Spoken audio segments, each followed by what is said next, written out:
Hey friends! Today I want to share an incredible story with you, the story of Cleopatra, the last queen of ancient Egypt. But this isn't just a regular history lesson, it's a whole journey back in time packed with drama, power, love, and ambition. Cleopatra is one of the most famous women in history, and honestly, her life feels just like an exciting movie. So sit back, relax, and enjoy this amazing story.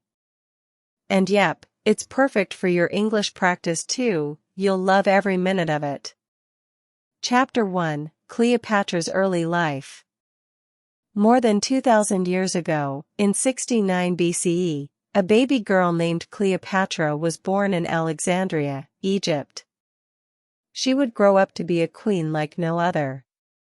But before the crown, she was just a little girl with big dreams. Cleopatra was part of the royal Ptolemaic dynasty, a family that had ruled Egypt for years, though they were originally from Greece. Her ancestor, Ptolemy I, was one of Alexander the Great's generals and became king of Egypt after Alexander's death. So yes, Cleopatra had both Greek and Egyptian roots. Her father was King Ptolemy XII, and though her mother might have been Cleopatra V, historians aren't completely sure. Growing up in a palace filled with luxury, Cleopatra had servants, elegant clothes, and the best education. But royal life wasn't as peaceful as it seemed.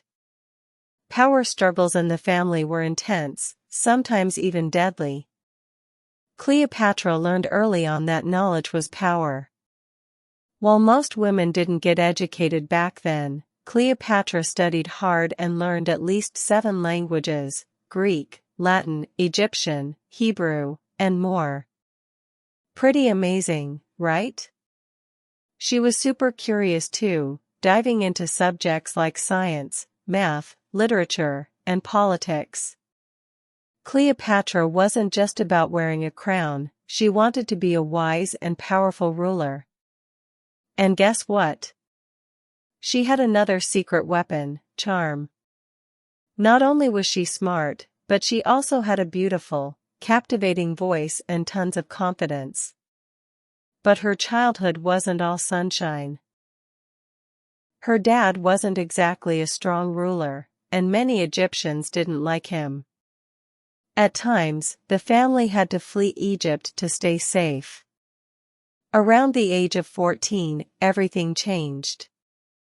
Cleopatra's mother vanished, some say she died, others believe she was killed. Then her father became very ill.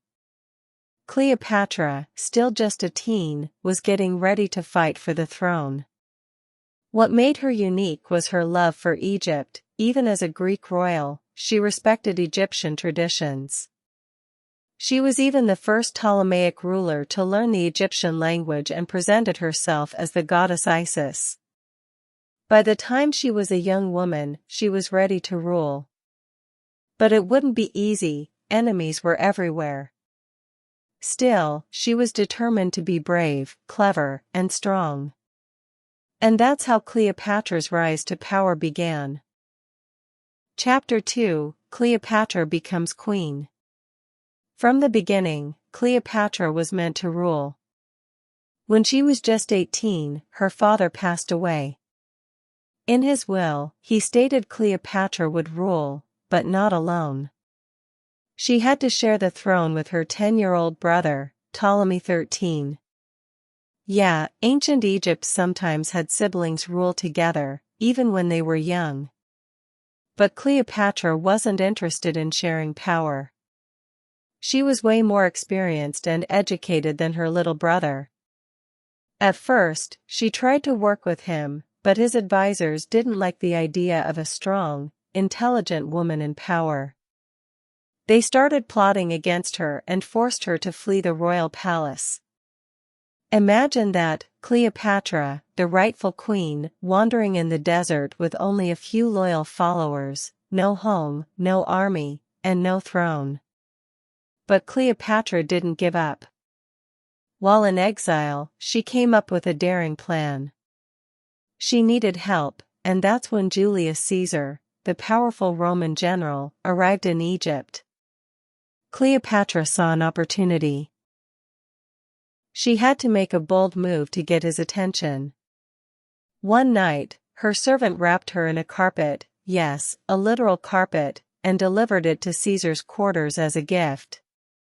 When the carpet was unrolled, Cleopatra appeared, stunning, confident, and full of charm.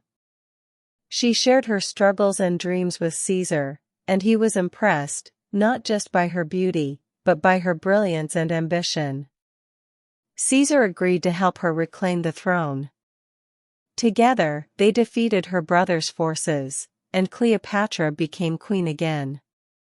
But she didn't stop there. She worked with Caesar to strengthen Egypt, improve trade, and build ties with Rome. Chapter 3: Cleopatra and Julius Caesar. Now queen again, Cleopatra's life was still far from peaceful. Her partnership with Caesar wasn't just political, it was also romantic. They spent a lot of time together. She admired his leadership, and he admired her mind and confidence. Despite the age gap, Caesar was 52 and Cleopatra was 21. Their bond was strong. Cleopatra invited Caesar to stay in Egypt, and he did. They explored Alexandria, sailed the Nile, and talked about their future. In 47 BCE, Cleopatra gave birth to their son Caesarion, or Little Caesar. She believed he could one day unite Egypt and Rome.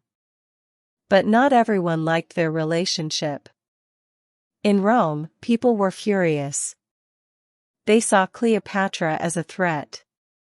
Still, Caesar invited her to Rome, and she went, with Caesarion and a grand entourage.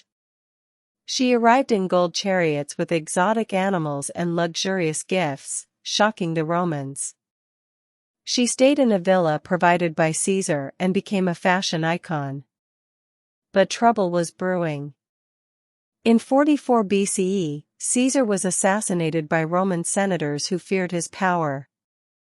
Cleopatra was devastated. She lost her partner, ally, and protector. Without him, she had to flee Rome and return to Egypt. There, she ruled with strength, protected Caesarion, and prepared for future threats. Chapter 4: Cleopatra and Mark Antony. After Caesar's death, Rome plunged into chaos.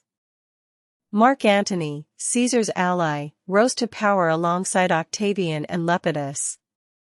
Antony needed Egypt's support, and Cleopatra needed protection.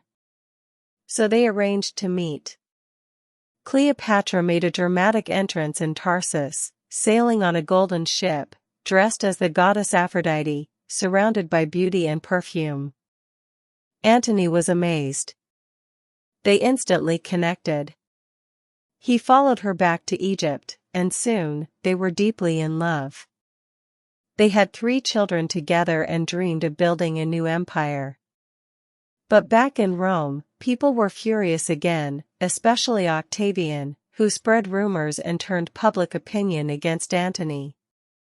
Things got personal. Antony left his wife, Octavian's sister, for Cleopatra. The tension eventually turned into war.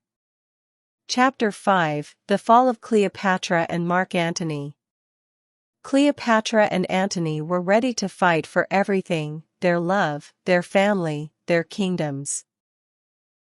They faced Octavian in the Battle of Actium in 31 BCE. But Octavian's forces were too strong.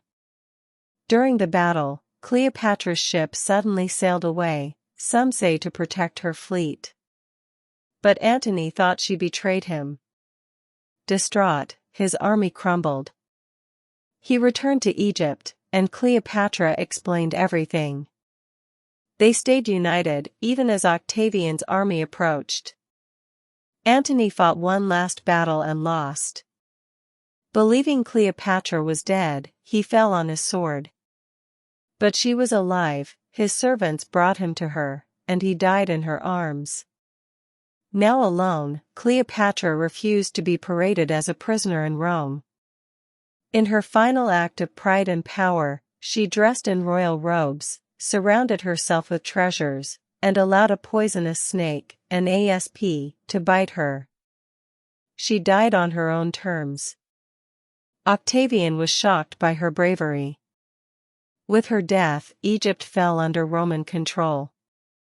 But Cleopatra's story didn't end. Her life, filled with intelligence, beauty, courage, and ambition, became legendary. She was more than a queen. Cleopatra was a symbol of strength, leadership, and resilience. She never gave up on her dreams, and even in tragedy, she showed the world what true courage looks like. So, my friends, let Cleopatra's story inspire you. Be bold. Be fearless. Be unforgettable. Just like her. What did you think of this incredible journey? Isn't Cleopatra's story one of the most inspiring in history? No matter how hard life gets, remember, you have the power to rise above it. Thank you for joining me on this journey. Don't forget to like, comment, and subscribe to our channel for more powerful stories like this.